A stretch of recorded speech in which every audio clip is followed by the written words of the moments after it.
Hello दोस्तों, आप सभी का स्वागत है हमारे चैनल में। आज की इस वीडियो में हम एक अनदर इंटरेस्टिंग टॉपिक पे डिस्कशन करेंगे। आज हम NISM series 8 equity derivative certification के बारे में बात करेंगे। आप सब ने काफ़ी सुना होगा कि कोई काम करना यदि आपको पसंद है और उसके अगर आपको पैसे मिले तो ये काफ़ी इंटरेस्टिंग जॉब हो जाता है, राइट। तो मेरा ये कहना है, यदि आप में से कई लोग होंगे जो बिगिनर्स लेवल पे होंगे और हो सकता है कि शेयर मार्केट में ऐसा करियर चूज़ कर रहे होंगे, राइट। हो सकता है चाहे वो आप इन्वेस्टर या ट्रेडर के पर्पज़ से आप इस मार्केट में एंटर करना चाहते हैं और ऐसा करियर चूज़ कर रहे हैं, तो क्यों ना आप एक ऐसे एक ऑर्गेनाइजेशन को ज्वाइन कर लें जो कि इस फील्ड में ऑलरेडी एक्सपर्ट हो, चाहे वो फर्म हो, ऑर्गेनाइजेशन, ठीक है, चाहे वो एडवाइजरी हो या ब्रोकरेज फर्म हो। तो इसके लिए आपको सबसे पहले करना क्या होगा, तो यदि आप किसी भी ब्रोकरेज या एडवाइजरी फर्म में जाएंगे तो वहाँ पर जो प्री रिक्वायरमेंट होता है वो होता है आपका, सबसे पहला होता है कि आपके पास एक ग्रेजुएशन होना चाहिए। सेकंड, उनका जो रिक्वायरमेंट होता है वो NISM सीरीज 8 इक्विटी डेरिवेटिव का सर्टिफिकेशन होना चाहिए। तो चलिए मैं आपको कुछ जॉब सर्च इंजन में इसके बारे में बता देता हूँ कैसे जॉब्स वगैरह आते हैं, ठीक है। वेट, यहाँ पे देख रहे हैं हमने एक जॉब सर्च इंजन ओपन कर रखा है। यहाँ पर अगर मैं एक जॉब सर्च करता हूँ जैसे स्टॉक ब्रोकिंग, ठीक है, जैसे सपोज़ कीजिए हमने स्टॉक ब्रोकिंग सर्च कर लिया है और इसे मैं पूरे इंडिया लेवल पे सर्च करता हूँ। वेट, तो अब देखते हैं कि हमको क्या इस संबंध में कोई जॉब हमको दिख रहे हैं क्या। देखिए यहाँ पर कुछ जॉब हैं, ये कुछ कंसल्टेंसी है, ठीक है। ये कुछ कंसल्टेंसी में हम नहीं कर रहे हैं, हम डायरेक्ट किसी ब्रोकरेज फर्म को चेक करते हैं। जैसे यहाँ पे देखिए एक रेलिगर ब्रोकर है, ठीक है। इनको अर्जेंट हायरिंग है, रिलेशनशिप मैनेजर, 0 से 5 ईयर एक्सपीरियंस बोल रहे हैं, 2 से 6 लाख का, नोएडा का इनका कुछ एड्रेस है। अब देखते हैं कि इनकी रिक्वायरमेंट क्या है। वेट, हाँ, देखिए ये इनका जो आपका जो इसमें जो जॉब डिस्क्रिप्शन है वो तो यहाँ इन्होंने बता ही दिया है, ठीक है। और उसके बाद जो कैंडिडेट का प्रोफाइल क्या बोला गया है, पहला तो लोकल लैंग्वेज इंग्लिश, ठीक है, लोकल लैंग्वेज भी आना चाहिए, इंग्लिश होना चाहिए। देखिए यहाँ पे क्या बोला है इनको कि ग्रेजुएशन होना चाहिए, ठीक है, ये तो मस्ट होता है। आपके पास मार्केट के नॉलेज होना चाहिए। और यहाँ पर देखिए क्या लिखा है, hold latest certification of NISM series 8, ठीक है। तो ये एग्ज़ाम इन्होंने बोला है। अगर आप इसी तरह से और भी कुछ देखते हैं, चलिए ये शेयर खान है, इसमें भी हम देख लेते हैं। वेट,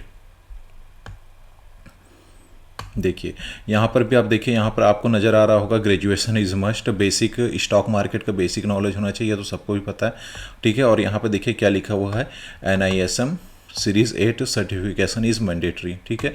तो देखिए हर जगह आप देखेंगे तो ब्रोकरेज फर्म इस सर्टिफिकेशन की डिमांड कर रहा है, ठीक है। ये एक बेसिक लेवल का सर्टिफिकेशन और ये हर ब्रोकरेज फर्म को चाहिए। और यहाँ पे देखिए एक्सपीरियंस क्या लिख रहा है, 0 to 4 ईयर, ठीक है।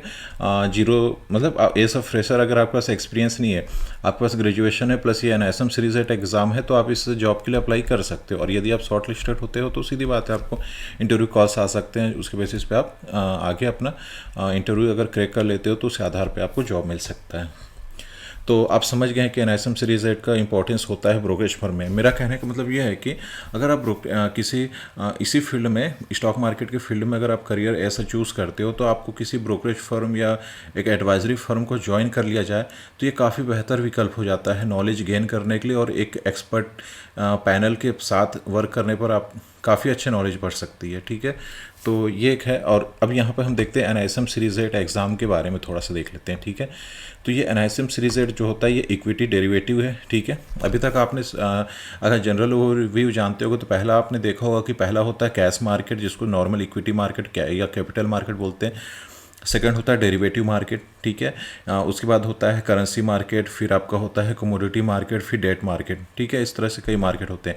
अब यहाँ पे जो डेरिवेटिव होता है, ये डेरिवेटिव एक्चुअल में इसका मीनिंग क्या होता है, इसको अगर हम सिंपल भाषा में बोलें तो डेरिवेटिव एक कॉन्ट्रैक्ट है, ठीक है। इसको अगर आप NISM का अगर जब आप सर्टिफिकेशन आप देखेंगे तो उसमें एक डेफिनेशन है, derivative is a contract whose value is derive from some other underlying asset. Underlying asset मतलब किसी एसेट पे, जैसे सपोज कीजिए मान लीजिए आप कोई फ्लैट ले रहे हैं, कोई प्लॉट ले रहे हैं, तो वो एक एसेट है, ठीक है। अब आप उसको ऐसा कॉन्ट्रैक्ट क्रिएट करें। क्योंकि अभी मान लीजिए सपोज़ कीजिए, इसको सिंपल वे में आप ये समझने की कोशिश कीजिए। सपोज़ कीजिए आप कोई कार या फ्लैट ले रहे हैं, ठीक है, और उसकी डिलीवरी आज से 6 महीने बाद होनी है। तो आज आप क्या करेंगे, आज आप एक बुकिंग अमाउंट रख के उसका एक कॉन्ट्रैक्ट क्रिएट कर लेते हैं, ठीक है, कि हम इस रिस्पेक्टेड डेट को, हम इस कॉन्ट्रैक्ट के बेसिस, इस रिस्पेक्टेड डेट को हम आपसे ये डिलीवरी लेंगे, ठीक है। तो आपने एक बुकिंग अमाउंट दे दिया, ठीक है, एक प्रीमियम अमाउंट दे दिया। तो सिंपल है, आपने कॉन्ट्रैक्ट क्रिएट किया किसके, उस प्लॉट या उस ज़मीन या उस कार के बेसिस का, ठीक है। तो ये आपके एसेट हो गए। उसी तरह से डेरिवेटिव में जब से यहाँ पे इक्विटी डेरिवेटिव, तो यहाँ पे इक्विटी डेरिवेटिव मतलब हम स्टॉक्स के डेरिवेटिव्स की बात करें, क्योंकि स्टॉक भी एक एसेट है, ठीक है। उसी तरह से इंडेक्स हो गए, जैसे निफ्टी 50, बैंक निफ्टी, उनके भी डेरिवेटिव होते हैं। डेरिवेटिव मतलब फ्यूचर एंड ऑप्शन। आप फ्यूचर कॉन्ट्रैक्ट क्रिएट कर सकते हैं या ऑप्शन कॉन्ट्रैक्ट क्रिएट कर सकते हैं। तो यहाँ पर उनकी काफ़ी डीपली आपको नॉलेज मिलता है, ठीक है। इस सर्टिफिकेशन एग्ज़ाम जब आप इसकी बुक्स आप रीड करेंगे, इसके बारे में आप जब सर्च करेंगे तो उन सारी डिटेल्स मिलती है, कैसे क्या कहानी होती है, ठीक है। तो इसको हम अभी डिटेल आगे एक्सप्लोर करते हैं। तो चलिए इस एग्ज़ाम को पहले हम फीस देख लेते हैं यहाँ पे, ठीक है। 1500 प्लस जीएसटी होगा, ठीक है। 120 इसका मिनट्स है, ठीक है। टोटल 100 क्वेश्चन होते हैं, 100 मार्क होते हैं, जिसमें आपको 60 नंबर लाना होता है पासिंग के लिए, और सर्टिफिकेशन की वैलिडिटी 3 ईयर्स की होती है, ओके। अब यहाँ पे देखिए इस एग्ज़ाम को के बारे में इन्होंने काफ़ी कुछ डिटेल दे रखा है, ठीक है। इस एग्ज़ाम को आप देख सकते हैं। इसके बाद इसके हम चलो कुछ सिलेबस के बारे में भी देख लेते हैं। और इसके बुक्स आप चाहो तो हार्ड बुक चाहिए तो आप परचेज़ भी कर सकते हो, यहाँ नीचे आपको ऑप्शन मिल जाएगा।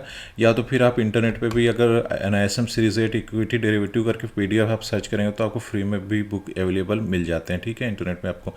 देखिए यहाँ पर इसका आप चैप्टर्स देखिए। पहले क्या हुआ है, बेसिक्स ऑफ डेरिवेटिव, ठीक है। डेरिवेटिव क्या है, उसकी सारी कहानियाँ, डेरिवेटिव कैसे स्टार्ट हुआ, हिस्ट्री वगैरह, इंडियन डेरिवेटिव मार्केट की क्या है, मार्केट पार्टिसिपेंट्स में आपको बताया जाएगा। जैसे स्पेकुलेटर्स होते हैं, हैजर्स होते हैं, आर्बिट्रेजर्स होते हैं, ठीक है। ये सब कौन कौन होते हैं, इनका क्या रोल होता है, ये सब के बारे में आप पढ़ेंगे। उसके बाद डेरिवेटिव मार्केट के टाइप्स बताया जाएगा। फिर डेरिवेटिव मार्केट के सिग्निफिकेंस और कितने तरह के इसमें रिस्क फेस होते हैं। उसके बाद फिर आप आगे बढ़ेंगे तो इंडेक्स कैसे क्रिएट होता है, इंडेक्स में कितने तरह के इंडेक्स होते हैं, भारत में कितने, इंडिया में है, इंडेक्स के मेजर इंडाइसेस हमारे भारत में, उनके एप्लीकेशंस क्या हो सकते हैं। जैसे इंडेक्स में आप देखा जाए तो एप्लीकेशन में आप ETF कर सकते हैं, इंडेक्स फंड हो सकता है, आप इसमें फ्यूचर या ऑप्शंस पे भी ट्रेड कर सकते हैं, ये सारे एप्लीकेशन आ जाएंगे। फिर इसके बाद forward contracts, future contracts, option contract, swap, इन सब के बारे में सारा कंप्लीट यहाँ पे डिटेल मिलेगा।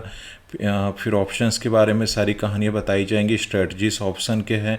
फिर आपको ट्रेडिंग मैकेनिज़्म क्या क्या होते हैं, clearing corporation, settlement, trading members, ये सारी चीज़ें आप इस एग्ज़ाम में ये सारी चीज़ें होती हैं। तो आप जब इसके बुक्स को रीड करते हैं, इसके क्वेश्चंस को सॉल्व करते हैं, तो इसके बेसिस पे आप इस सर्टिफिकेशन के बेसिस पे आप ओवरऑल कंप्लीट नॉलेज आपको मिल जाता है डेरिवेटिव मार्केट के बारे में। प्लस एक्स्ट्रा ऐसे चीज़ें भी होती हैं जो कि डेरिवेटिव मार्केट से थोड़ा एडवांस भी, मतलब कुछ स्टॉक्स के भी जो कुछ रूल रेगुलेशंस होते हैं, काफ़ी कुछ होते हैं, टैक्सेशन, अकाउंटिंग, मतलब आप ओवरऑल इसमें काफ़ी कुछ इस सर्टिफिकेशन से आप जान सकते हैं।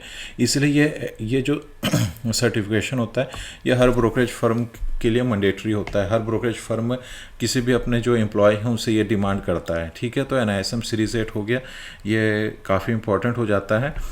इसके बुक्स वगैरह आप देख सकते हैं। आने वाली वीडियोस में अगर मुझे लगता है अगर कमेंट्स आते हैं कि इसके बारे में और मतलब डीपली इस एग्ज़ाम को किस तरह से क्वालिफाइड किया जाता है, इसके बारे में अगर कहा जाता है तो मैं इस पूरी बिग बुक्स को एक्सप्लेन कर सकता हूँ।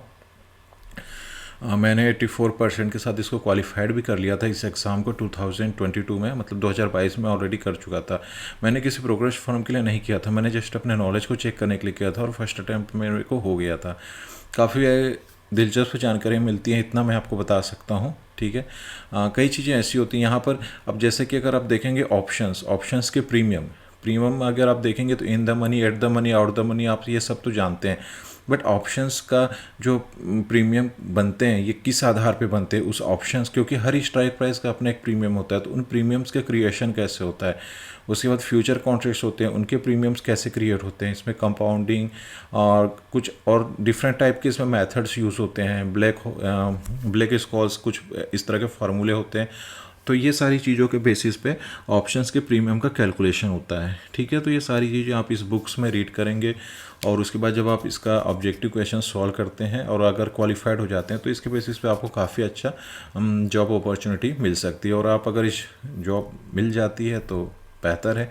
इस फील्ड में एक्सपर्ट पैनल्स के साथ बैठ कर के आप काम करेंगे और नई नई जानकारियाँ मिलेंगी, नॉलेज ग्रो होगा।